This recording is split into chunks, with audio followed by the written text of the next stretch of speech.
Nous tous, on a vu les images de ce sommet dit de la paix organisé par l'Ukraine en Suisse. Et il faut le dire, le Sud global a refusé de faire partie, du moins au haut rang, de cette mascarade. Je prends l'exemple sur le Brésil, qui est membre du BRICS. Le président Lula da Silva a refusé de participer alors qu'on l'a invité, en disant tout simplement que vous ne pouvez pas organiser un sommet dit de la paix et que la Russie n'est pas présente. Si vous êtes sérieux pour faire la paix en Ukraine, la Russie doit être impliquée. Xi Jinping, le président chinois, aussi avait été convié à ce sommet de la paix. Lui-même, il a dit la même chose, que si vous voulez être sérieux, la Russie doit être invitée. Si la Russie n'est pas invitée, on ne peut pas parler de la paix.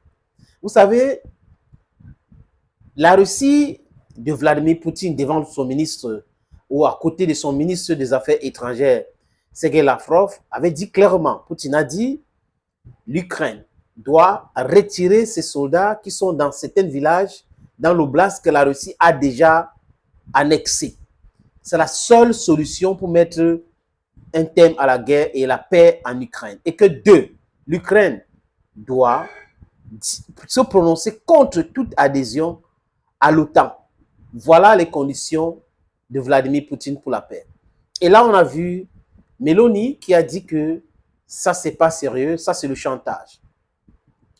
Macron a dit que ça, c'est la réédition de l'Ukraine et on ne peut pas parler de la paix. Joe Biden a dit que c'est inacceptable. Mais les amis, je vous le dis, à la fin, ces gars vont accepter ce que Poutine est en train de dire. Parce qu'il n'est pas prêt de laisser ces oblasts-là pour la sécurité de la Russie. Ce que les Occidentaux devraient faire depuis le départ, c'était de faire respecter l'accord de Minsk.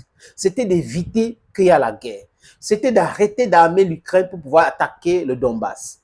Comment il s'appelle? François Hollande l'a dit clairement qu'ils ont voulu affaiblir la Russie, donc ils n'ont pas voulu respecter cet accord de Minsk. Et Angela Merkel aussi a dit, les deux chefs d'État, chefs de gouvernement avaient été piégés par une humoriste russe. Donc vous voyez un peu que ces gens-là ne sont pas sérieux.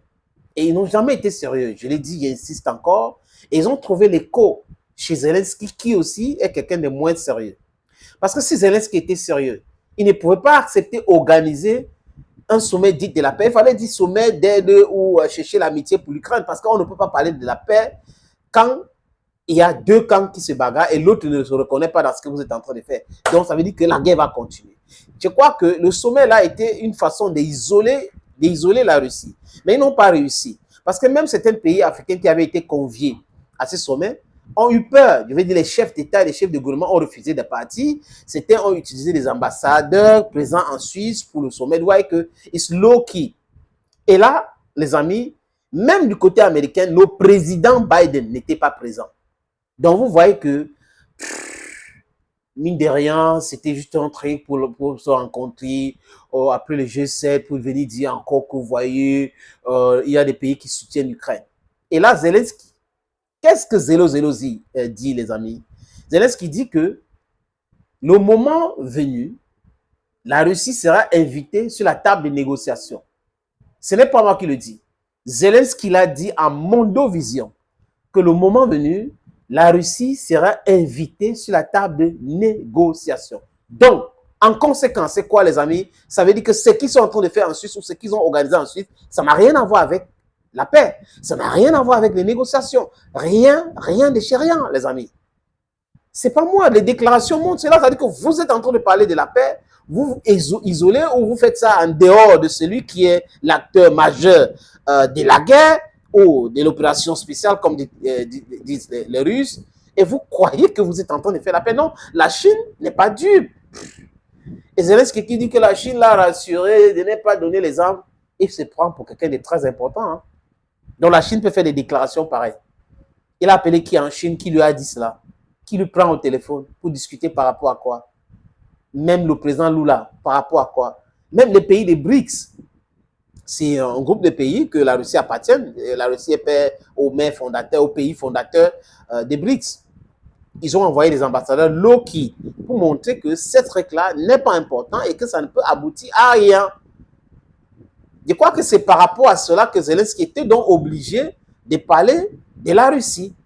Lui qui a fait voter une loi interdisant toute discussion sur l'éventuelle négociation avec la Russie, commence à parler des négociations avec la Russie le moment venu. Le moment, c'est quand l'Ukraine va chasser la Russie avec les armes données par les Américains. Ils n'ont pas pu depuis 2 ans. Et ils vont continuer à nourrir la guerre en espérant affaiblir la Russie. Alors, en réalité, les amis, ils sont en train de s'affaiblir. Ils perdent le nom partout, les élections, leur popularité sur toutes ces va-t-en-guerre-là. C'est compliqué pour eux. Macron est en difficulté en France, Olaf Scholz est en difficulté en Allemagne, Sunak est en difficulté en Angleterre, Trudeau est en difficulté au Canada. Vous avez Joe Biden qui est en difficulté, son fils a été condamné. Vous avez tout ce monde-là sont en difficulté aujourd'hui. Ça veut dire quoi, tout simplement, les amis, c'est que les messages ne passent pas et que le peuple n'est plus dupe. Le peuple a cru que c'était quelque chose de bien, bonne cause et autres. Mais aujourd'hui, le peuple se rend compte que non, ces gars sont en train de les amener vers l'abîme, vers la destruction totale pour leur intérêt personnel. Ça n'a rien à voir avec ce peuple-là, nos peuples européens. Thank you, friends, for watching the videos on this platform. This is your humble seven, the Kuna man, the Ngi man, the Bakore man, the Bamenda man, and proudly Anglophone.